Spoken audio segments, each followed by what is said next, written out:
Doctor Farooq Abdullah ने स्वर्गीय मक्खन लाल बिंद्रू के परिवार से की मुलाकात। हत्या को आतंकियों की कायरता दिया करार।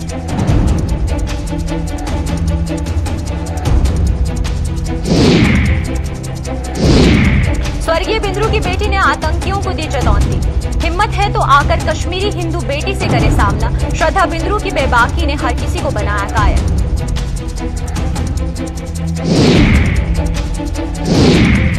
नेशनल कॉन्फ्रेंस से किनारा करने की अटकलों के बीच डॉक्टर फारूक अब्दुल्ला से मिले देवेंद्र सिंह राणा। अपने आप को बताया पार्टी का हिस्सा, अलग होने से किया इनकार।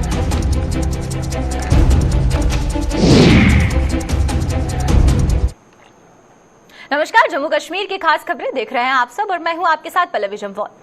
तो चलिए शुरुआत करते हैं आज की जम्मू कश्मीर की खास खबरों की। नेशनल कॉन्फ्रेंस के अध्यक्ष डॉक्टर फारूक अब्दुल्ला ने आज श्रीनगर में मंगलवार की शाम आतंकियों की गोली का शिकार हुए डॉक्टर मक्खन लाल बिंद्रू के आवास का दौरा किया, जहां डॉक्टर अब्दुल्ला ने स्वर्गीय बिंद्रू से परिजनों से मुलाकात कर उन्हें सद्भावना की दी और साथ ही साथ इस हत्या को आतंकियों की कायरता भी करार दिया है। डॉक्टर अब्दुल्ला ने बताया है कि स्वर्गीय बिंद्रू गरीबों के लिए मसीहा थे और जरूरतमंदों की मदद के लिए हमेशा तैयार रहते थे। दूसरी ओर डॉक्टर बिंद्रू की हत्या के रोष स्वरूप श्रीनगर को इकबाल मार्केट बंद रही और वहीं पर दुकानदारों ने अपने अपने कारोबार बंद रखकर स्वर्गीय बिंद्रू को श्रद्धांजलि दी और उनकी हत्या की कड़े शब्दों में निंदा भी की है। श्रीनगर में आम लोगों को निशाना बनाए जाने के चलते सुरक्षा बल भी चौकन्ने हो गए हैं और बाजारों में तलाशी अभियान भी शुरू हो गया है। उनको जो गरीब थे हर तरफ से मदद छोड़ दो यार, क्या कर रहे हो? तो दरिंदे नहीं। स्वर्गीय मक्खनलाल बिंद्रू की बेटी ने कश्मीर घाटी में बेगुनाहों का खून बहाकर कायर आतंकवादियों को पथराव करने वालों को खुलेआम चुनौती देते हुए कहा है कि वे अपने पिता की कश्मीरी हिंदू बेटी हैं और अगर हिम्मत है तो आकर उसका सामना करें। श्रद्धा बिंद्रू ने पिता के अंतिम संस्कार से पहले पत्रकारों से जिस बेबाकी से बात की है उनसे सभी को अपना कायल कर दिया है। कश्मीरी पंडित बेटी की इस बहादुरी को हर किसी ने सराहा। मीडिया से बातचीत के दौरान स्वर्गीय बिंद्रू की बेटी श्रद्धा बिंद्रू में आतंकियों के प्रति आक्रोश खुलकर सामने आया। उन्होंने बताया कि वे एक एसोसिएट प्रोफेसर हैं और उन्होंने शून्य स्तर से और अपने पिता ने साइकिल से शुरुआत की थी और मेरे भाई एक प्रसिद्ध मधुमेह रोग विशेषज्ञ हैं और मेरी मां दुकान में बैठती है। यही मक्खनलाल बिंद्रू ने हमें बनाया है और वे फाइटर थे, वे कभी नहीं मर सकते। आतंकवादियों ने जिस बिंद्रू को मारा है वे केवल शरीर था, उनके पवित्र आत्मा आज भी उनके साथ है। मैं उसी बिंद्रू की बेटी हूँ, यहाँ खड़ी हूँ और जिस किसी ने भी हिम्मत है वो सामने आए और मुझसे बात करे। I'm an associate professor. I've started from zero level. My father started from a bicycle. My brother, he's a famous diabetologist. My mother, she sits on the shop, a female lady. That is what Mukhanlal Bindru made us. Kashmiri Pandit, he will never die. You can just kill the body. And I being a Hindu, I have read Quran. And Quran says कि ये जो चोला है, ये शरीर का जो चोला है, ये तो बदल जाएगा, लेकिन जो इंसान का स्पिरिट है, उसका जज्बा है, वो कहीं नहीं जाएगा। Makhanlal Bindroo will be alive in the spirit. And Mr. who shot my father dead while he was working, if you have the guts and courage, come in front and have a debate, have a face-to-face debate with us. Then we'll see what you are. जब एक word भी बोलना नहीं आएगा, करके ऐसे बैठ जाओगे ना, तब समझ आएगा। सिर्फ पत्थर ही मार सकते हो और पीछे से गोलियां ही चला सकते हो तुम लोग। क्या करोगे? एक शरीर उड़ा दिया ना तुमने। उस शरीर ने जिनको पैदा किया है ना, वो मैं हूँ। ये हूँ मैं, मेरे बाप की बेटी। आजा सामने, इतनी औकात है ना, चल भाई आ मेरे सामने और मेरे से बात कर। मैं मक्खनलाल बिंद्रू की कश्मीरी पंडित। घाटी में कश्मीरी पंडितों को निशाना बनाए जाने के विरोध में जम्मू सूबे के लोगों में भी रोष उपज रहा है। कश्मीरी पंडित समाज ने आज जहां प्रदर्शन कर आतंकियों को खुली चुनौती दी और वहीं पर कश्मीरी पंडितों का हक है, और वहीं पर राष्ट्रीय बजरंग दल ने भी इन हत्याओं के विरोध में पाकिस्तान का पुतला जलाकर जोरदार प्रदर्शन किया।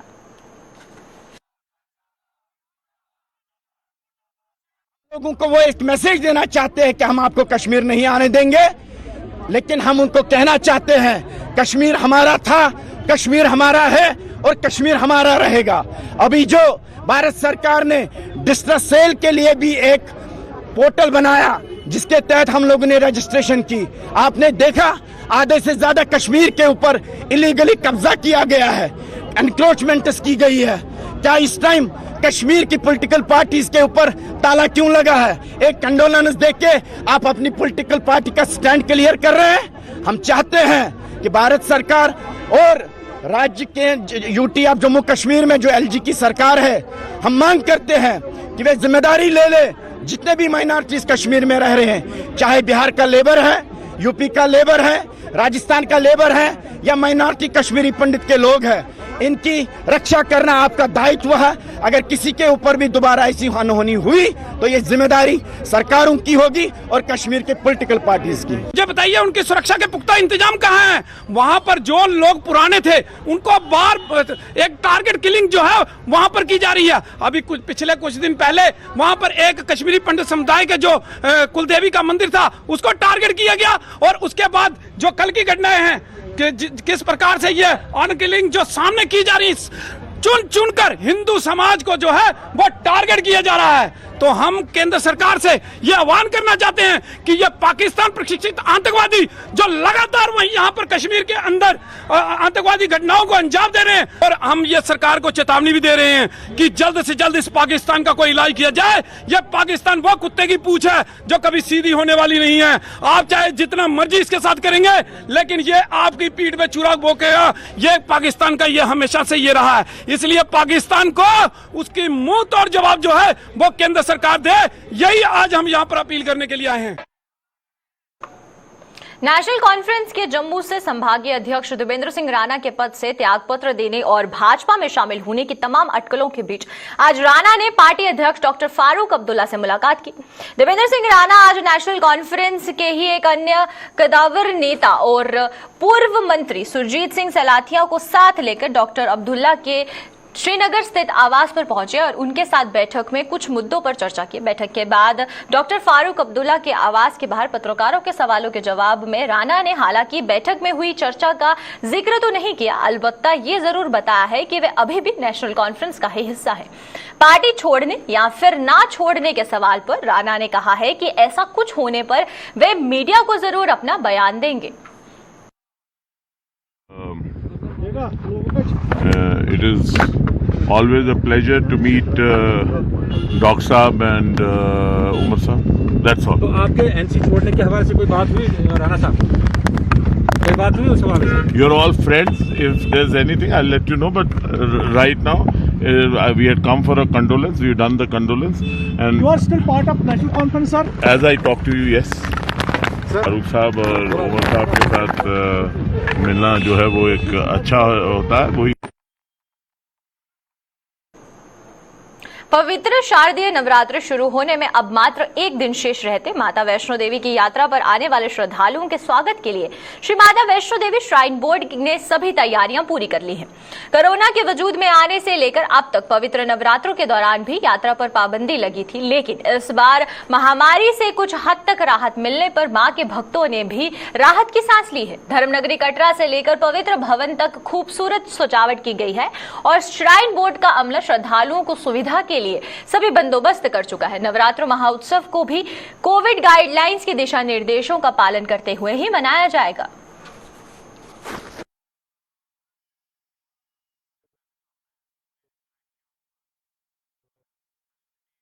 जैसे कि ड्रिंकिंग वाटर की फैसिलिटी है, वॉशरूम्स हैं, ट्रैक की साफ़ सफाई है, भवन एरिया को है उसको प्रॉपर तरीके से किया गया है। इसके अलावा जो वहाँ पर हर साल की तरह इस बार भी तो पूरे माता रानी के दरबार के वहाँ पर फूलों से सजावट की जा रही है, उसको अट्रैक्टिव बना जा रहा है, एलिमेंटिव किया जा रहा है, जिससे कि यात्री आएँ जिनसे कि उनको और ज़्यादा यहाँ पर अच्छा फील हो और पूरा ही नवरात्रा फेस्टिवल बड़े अच्छे ढंग से आयोजित किया जाए। देखिए, स्टेट एग्जीक्यूटिव कमेटी के जो इंस्ट्रक्शन थे उसके अकॉर्डिंग अभी भी Covid negative RT-PCR report compulsory है और उसके अलावा जो मास्क पहनना कंपलसरी है, वहाँ पर डिफरेंट तरीके से जितनी भी आपका जो सैनिटाइज़र हैं वो यूज़ करना है और थोड़ा सा जो वहाँ पर हैं जो डिस्टेंस मेंटेन करना, सोशल डिस्टेंस मेंटेन करना, वो सब कुछ रखा जा रहा है। जितने भी यात्री आ रहे हैं उनसे भी रिक्वेस्ट रहेगी कि कोविड प्रोटोकॉल को पूर्णतः पालन करें। और वहीं दूसरी ओर मंदिरों के शहर जम्मू में भी नवरात्रों के मद्देनजर मंदिरों में जहां साज सजावट और साफ सफाई का काम मुकम्मल कर लिया गया है, वहीं पर दुकानदारों को भी इस बार कमाई की उम्मीद बंधी हुई है। आज अंतिम श्राद्ध के चलते हालांकि लोगों ने नवरात्रों की खरीदारी तो नहीं की, अलबत्ता शहर के बाजारों में स्थित दुकानें पूजा अर्चना व व्रत के सामान से सजी पड़ी है। कल सुबह से ही लोग खरीदारी करना शुरू कर देंगे। जम्मू में प्राचीन बावे वाली माता के मंदिर के बाहर बनी दुकानें भी सजकर तैयार हो चुकी हैं और दुकानदार बेसब्री के साथ नवरात्रों के शुभारंभ का इंतजार करते हुए दिख रहे हैं। लॉकडाउन में दुकानें बंद रहने से दुकानदार वैसे भी काफी नुकसान झेल चुके हैं।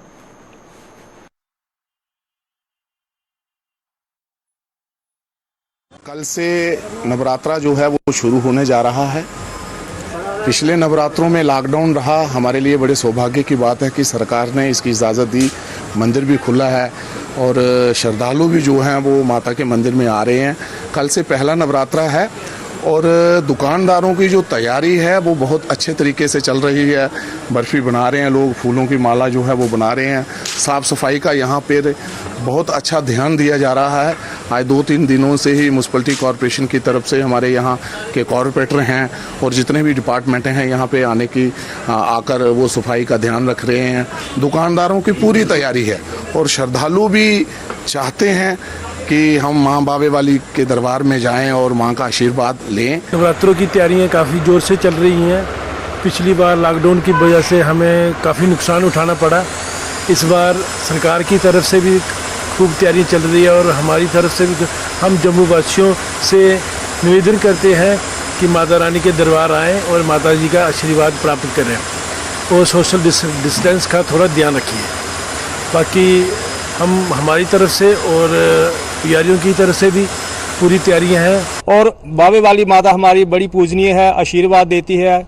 हमारे डोगरा समाज के लिए तो हमेशा साथ रहती है और सब लोग माता के दर्शनों के लिए जाएं, वैष्णो देवी दर्शनों के लिए जाएं और जो जम्मू के तीर्थ स्थान है वहां जाएं।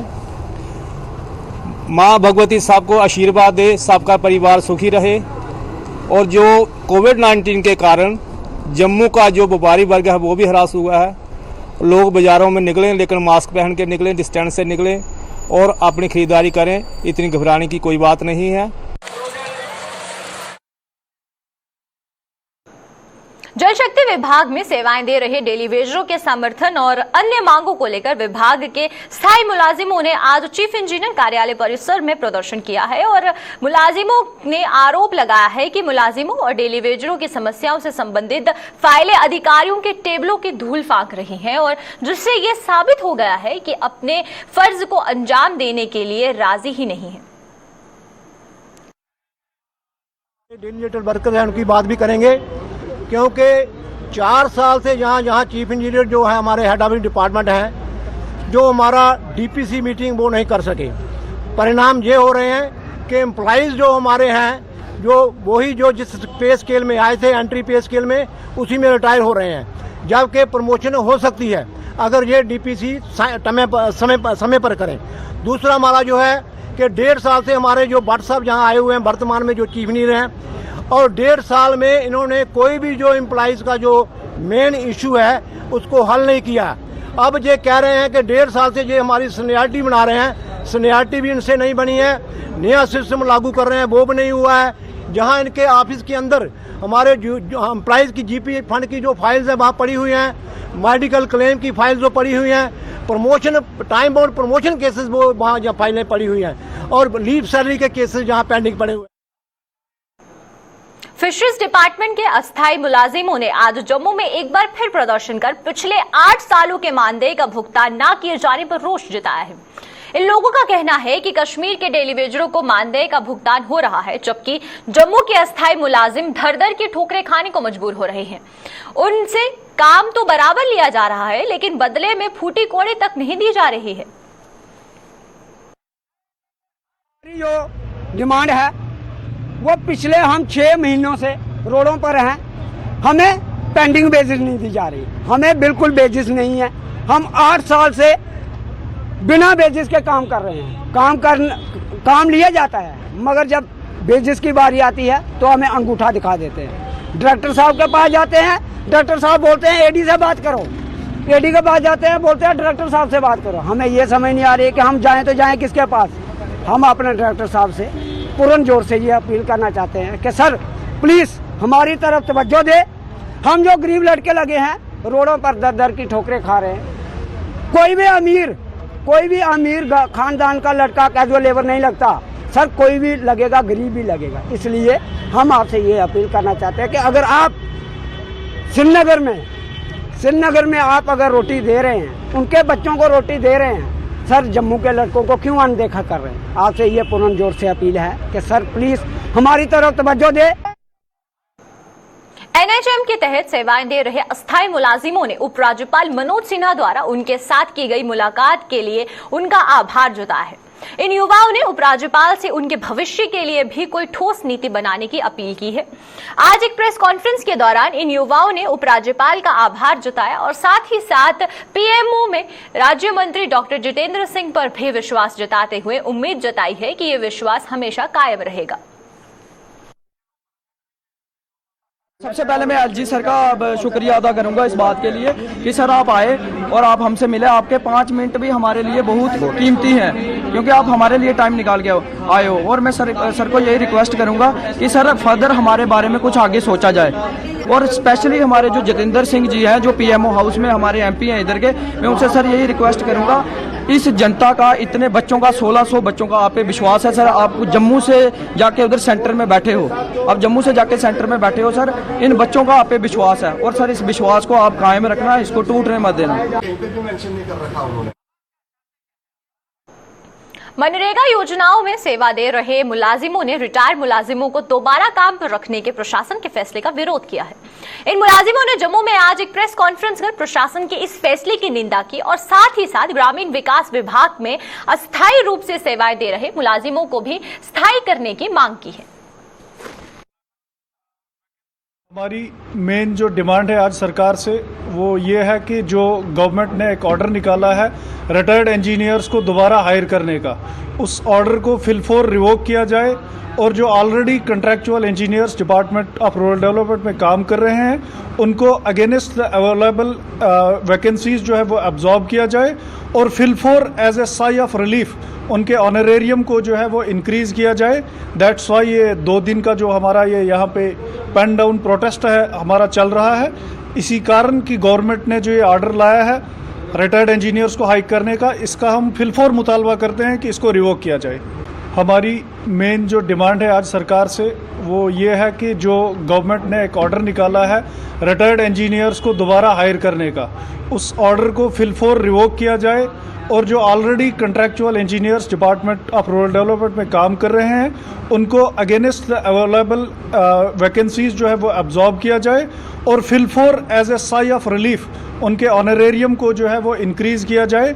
दैट्स वाई ये 2 दिन का जो हमारा ये यहाँ पे पेन डाउन प्रोटेस्ट है हमारा चल रहा है।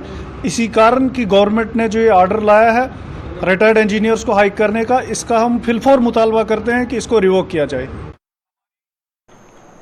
जम्मू नगर निगम की health officer doctor Sanyogita Sudhan ने भाऊ फोर्ट का दौरा किया और सफाई व्यवस्था की समीक्षा की। इस दौरान उन्होंने साफ सफाई की समीक्षा की, वहीं पर अवैध रूप से लगने वाली रेहड़ी फड़ी लगाने वालों के खिलाफ कार्यवाही भी की। इस अवसर पर डॉक्टर संयोगिता सुधन ने कहा है कि नवरात्रों को देखते हुए जम्मू नगर निगम ने ये विशेष अभियान शुरू किया है और लोगों को स्वच्छता के प्रति जागरूक किया जा रहा है और जो लोग गंदगी फैला रहे हैं उन्हें चेतावनी भी दी जा रही है और कुछ लोगों के खिलाफ कार्यवाही भी की जा रही है। ये हम लोग अभी नवरात्रे शुरू होने वाले हैं तो हम लोगों का आज एक इधर दौरा था कि देखा जाए तो रेडियों के नीचे काफ़ी गंदगी थी, इसको चेक कर रहे हैं, देख रहे हैं कि कितनी रेडियां इलीगल हैं और कुछ लोग यहाँ पे जीआर नहीं कटवा रहे। दूसरा सबसे बड़ी बात है इनकी जो sanitary conditions are not good, मतलब यहाँ बहुत गंद है जिस पे हम एक वार्निंग दे रहे हैं, चलान कर रहे हैं ताकि इस तरह का गंद आइंदा ना मचाएं, क्योंकि अभी मच्छर मक्खी जो है बहुत है जिसकी वजह से ऑलरेडी हमारे शहर में काफ़ी डेंगू के केसेस हैं, मलेरिया के केसेस रिपोर्ट हुए हैं और कोविड तो आपको पता है चल ही रहा है। तो इन सब चीज़ों को देखने के लिए आज हम लोग, वैसे तो हम लोग ये अपनी मूव करते हैं, लेकिन कब नवरात्रे शुरू हो रहे हैं तो उस नवरात्रे के अवसर पर जो कॉर्पोरेटर साहब हैं इनके साथ मिलके एक हम लोग बड़ी मुहिम शुरू की है कि ताकि ये गंदगी जो है यहाँ बिल्कुल ना रहे और हमारे जो श्रद्धालु आए वो एक अच्छा इंप्रेशन लेके जाएं। आरएसपुरा के रंगपुर सदरेहे में ब्लैक टॉपिंग का कार्य शुरू होने पर लोगों के चेहरे पर खुशी साफ देखी जा रही है। रोड की खस्ता हालत होने के कारण स्थानीय लोगों को आने जाने में काफी परेशानियों का सामना करना पड़ रहा था, लेकिन ब्लैक टॉपिंग होने के कारण लोगों को आगमन में सुविधा मिलेगी और समय की भी बचत होगी। ब्लैक टॉपिंग का कार्य स्थानीय सरपंच फतेह चंद ने शुरू करवाया है। इस मौके पर अन्य लोग भी मौजूद थे। रंगपुर सिदरे में जो काम चल रहा है ब्लैक टॉप, ये हमारी पिछले करीब 10 साल पुरानी मांग थी। जैसे ही हम इलेक्ट हुए, गाँव वालों ने हमें ये फर्स्ट काम यही दिया है कि सरपंच साहब हमारा लिंक रोड से लेकर हमारा जो पूर्वपानी और कोरोडान की तरफ जो रोड जाता है इसको पक्का करना है। तो हमने फर्स्ट फेस में करीब 23 लाख मेन रोड से लेकर और जहां सतपाल की दुकान है जहां तक फर्स्ट फेस में ये काम किया पिछले 8 महीने पहले।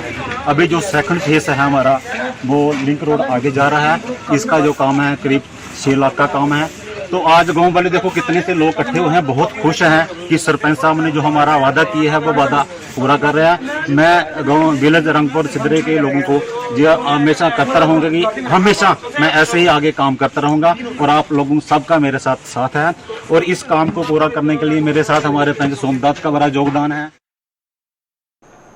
भदरवा में पार्किंग की समस्या से आम लोगों के साथ दुकानदारों को परेशानियों का सामना करना पड़ रहा था। कस्बे में सरकार द्वारा पार्किंग की व्यवस्था न होने के कारण लोग सड़कों पर अपनी गाड़ियां खड़ी कर देते थे, जिससे ट्रैफिक में खलल पड़ता था। आए दिन सेरी बाजार में जाम लगने से जहां आम लोगों को घंटों जाम में फंसना पड़ता था, वहीं कस्बे के दुकानदारों की दुकानदारी भी बुरी तरह से प्रभावित हो रही थी। लोगों के मुताबिक सरकार ने कस्बे में पार्किंग का निर्माण करने की योजना तो बनाई थी, लेकिन सरकार की ये योजना अभी तक कागजों में ही सीमित होकर रह गई है। बाजार में जो इलीगल पार्किंग हो रही है, जितना भी मार्केट में आप देखो इतना सारा जाम लगता हुआ है, तो ये कहीं ना कहीं एडमिनिस्ट्रेशन की एक बहुत बड़ी नाकामयाबी है भदरवा के अंदर, जो कि काफ़ी टाइम से है। हालांकि पिछली बार भी कुछ मीटिंग्स में ये एश्योरेंस दिया गया था कि यहाँ पे पार्किंग बनेगी, बट अभी तक वो पार्किंग का कोई भी ऐसा दिख नहीं रहा। यहाँ पे आप देखिए, यहाँ पे मार्केट के ऊपर चले जाएं तो कितना सारा जाम लगा रहता है। तो एडमिनिस्ट्रेशन को देखना चाहिए ये सारी चीज़ें कि ये जो जाम लग रहा है उसकी जो पार्किंग का जो इन्होंने प्रोजेक्ट तैयार किया या जो प्रपोजल है उसको जल्द से जल्द थोड़ा सा प्रायोरिटी बेस पे लिया जाए, ताकि कि लोगों की जो समस्या है जो डे बाई डे इतनी दिखी जा रही है कि किसी को इमरजेंसी हॉस्पिटल जाना पड़ता, किसी को ऑफिस जाना पड़ता और इतना सारा जाम लगा रहता है वहाँ पे। तो ये एडमिनिस्ट्रेशन से एक मेरी रिक्वेस्ट है कि वो एटलीस्ट कम से कम इसको चीज़ को देखे और जितना जल्दी हो सके इसको प्रायोरिटी बेस पे लिया जाए। हम भदरवा से बोल रहे हैं। यहाँ पर जो ट्रैफिक की जो समस्या प्रॉब्लम है ये काफ़ी टाइम से है, लेकिन जिला इंतजामिया और जो हमारे जो लोग हैं यहाँ पर बहुत परेशान हैं। जिला इंतजामिया के पास तो ना कोई जगह है पार्किंग के लिए। कस्टमर और शहर में आता है किसी दुकान के लिए तो वो तो उसने गाड़ी वहाँ पर लगानी है, लेकिन यहाँ पर जब पार्किंग ही नहीं है तो आप ही बताएं कि वो गाड़ी कहाँ पर लगाएंगे। और हम बता देना चाहते हैं, देखिए भदरवा में जो है इस वक्त काफ़ी क्रूशियल कंडीशन है। यहाँ पर इतना जाम लगता है कि एक आदमी को अगर घर से बाहर निकलना तो 1 घंटे वो जाम में फंसता है। इसका कारण यही है कि यहाँ पर पार्किंग की जगह नहीं और लोगों को ये हरास कर रहे हैं। अगर लोगों को ये गाड़ियां सीज करेंगे, लोगों की गाड़ियां जो क्रेन से उठा कर लेंगे तो उससे क्या होगा, जब यहाँ पर जगह ही नहीं है। और यहाँ पर एक जगह है ईदगाह रोड पर है, यहाँ पर ये सेंट्रल गवर्नमेंट की ज़मीन है जहाँ पर डाकखाना बनने जा रहा है, लेकिन वो भी 5 साल से वहाँ पर बैठे हैं, ना वो उसको बना रहे हैं। और हम म्यूनसिपल कमेटी और जिला इंतजामिया से रिक्वेस्ट करते हैं कि वो जगह जो है वहाँ पर कम से कम 200 गाड़ियाँ एंट्री कर सकती हैं पार्किंग के लिए। वो शहर में जगह है, उसके अलावा उनके पास कोई जगह नहीं है। अगर उनको बनता है तो वो वहाँ पर वो अपनी कस्टडी में ले ले, वहाँ पर थोड़ा सा लोगों को रिलैक्स देंगे ताकि लोग भी शहर में उतर सके और दुकानदार हैं वो भी काम कर सके। नहीं तो यहाँ पर बहुत परेशानी, एम्बुलेंस 1-1 घंटे यहाँ पर जाम में फंसी। मेंढर के पठानातीर में मॉडल स्कूल मिलने पर लोगों ने केंद्र सरकार, जम्मू कश्मीर राज्यपाल प्रशासन, जिला प्रशासन के साथ साथ पूर्व विधायक मेंढर जावेद अहमद राणा और अन्य लोगों का भी धन्यवाद किया है, जिन्होंने मॉडल स्कूल की भी मांग की थी। उन्होंने कहा कि मॉडल स्कूल से उनके बच्चों को लाभ होगा। आज हम पठाना ती कालाबन गुसाई के चंद लोग यहाँ इसलिए जमा हुए हैं कि हमें मालूम हुआ कुछ ही दिन पहले हमारा एक मॉडल स्कूल जो कि हमारे कुछ एक लीडरान की कोशिशों की वजह से हमें मिला, और जिसमें कि खास करके जावेद साहब का अहम रोल रहा, डीसी साहब पुंछ का बड़ा अहम रोल रहा, एजुकेशन डिपार्टमेंट का अहम रोल रहा, एसडीएम मेंढर का अहम रोल रहा। तो हम गवर्नर साहब का भी और इन सब लोगों का शुक्रिया अदा करते हैं कि आपने आज तक किसी लीडर ने और किसी भी एडमिनिस्ट्रेशन वाले ने हमारी तरफ नहीं देखा था, लिहाजा इन लोगों की रिपोर्टों की वजह से आज हमें एक मॉडल स्कूल मिला। हम उन सब का शुक्रिया अदा करते हैं, तहे दिल से अपने तरफ से आप उनका शुक्रिया अदा करते हैं। तो चलिए अब तक की जम्मू कश्मीर की खास खबरों में फिलहाल इतना ही। मुझे दीजिए इजाजत, नमस्कार।